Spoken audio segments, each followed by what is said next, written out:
Okay guys, welcome back. Hopefully number 5 went well for you. Let's take a moment and kind of go through that real quick just to make sure we didn't make any mistakes.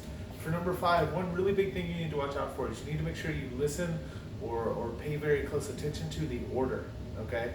Number 5, the first thing it says is B is between C and D. That seems counterintuitive to us because if we try to put it alphabetically, B would come first, but in this case it doesn't, so be very careful with that. What they want is this length to be 10, this length to be 3, and then of course since we're adding them together, this is segment addition postulate, 10 plus 3 is 13, and so that would be our answer, okay?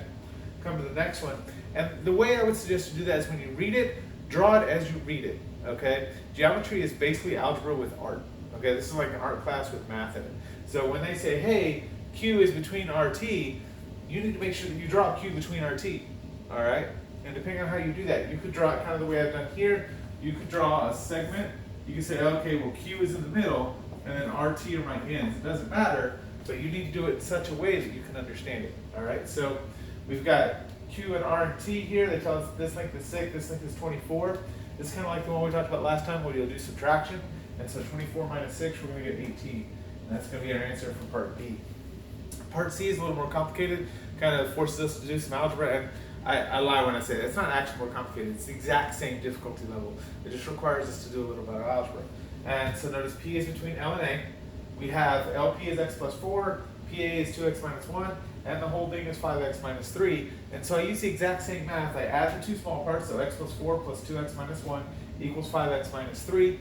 Do a little bit of simplification here. X and 2x gives me 3x. 4 minus 1 gives me 3.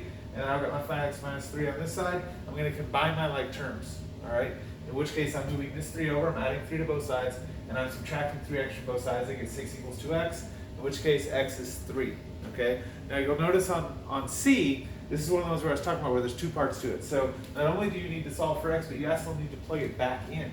So we take that x, they ask us for LA, so we plug that x in, you're going to get 5 times 3 minus 3, in which case it's 12, so LA is 12. So there's number 5, just to double check your answers. All right, so let's talk about our next section. We're going to be talking about midpoint. Midpoint is kind of a magical thing. It allows us to create algebraic expressions, and that's what we want. If you do this correctly, the most of this class, the definitions are going to allow you to create algebraic expressions, which you're going to solve and turn around and plug back in to get your answers. Okay, midpoint's a good example of that. Why? Because midpoint, which I write as MDPT, because I'm a little lazy sometimes, but so this is my shorthand for midpoint. Midpoint defined as the point in the center of a segment which divides it into two congruent segments, all right? And there's another vocabulary word from hopefully earlier in this class, congruent. Congruent means two things that have the exact same measure, okay? They don't have to be the same thing. You can talk about two congruent segments, and one is over here and one is over here. What's special about congruent is that they are the same length, okay? So midpoint takes a segment and divides it into two equal length segments, all right? Why do we like that? Because of that word equal. It allows us to write some equations here, okay? So here's my example. I have M is the midpoint of AB.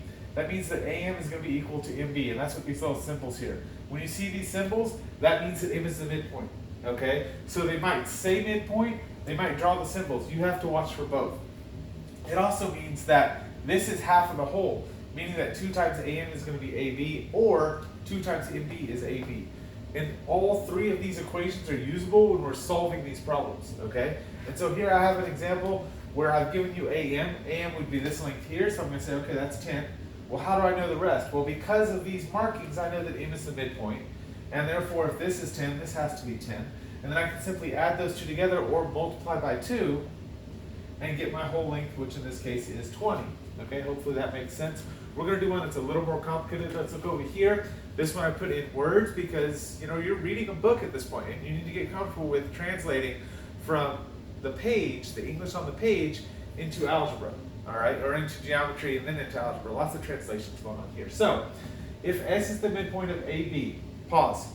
You want to stop right then and you want to draw it, okay? So if S is the midpoint of AB, that means S is between them, okay? Exactly in the middle. So what I'm going to do is I'm going to draw a segment, A, B, okay? And then I'm going to put S in the middle. Now, notice what I didn't do. I didn't get out a ruler, okay? I freehanded. I said S looks about there, but I'm going to put these markings. What those markings tell me is, hey, they're exactly the same. So I am in the middle, whether I realize it or not, okay?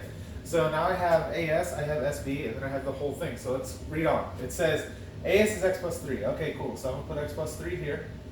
Awesome. And then AB is 5x minus 6. Now what I do, you'll notice I did it over here. I like to put the parts on one side and the whole on the other. It doesn't really matter which side you do it on, but I'll do x plus 3 here. And then I've got 5x minus 6 up here. And then what about this? What is the SB? Anybody know? Same as that, right? So just write it again. Okay?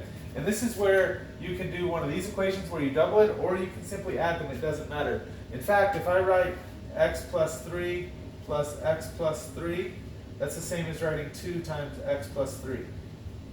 They're going to be exactly the same. Okay? And both of them are going to turn into 2x plus 6 equals the whole thing, 5x minus 6. Add 6 to both sides, subtract 2x from both sides, you're going to get 12 equals 3x, so x equals 4.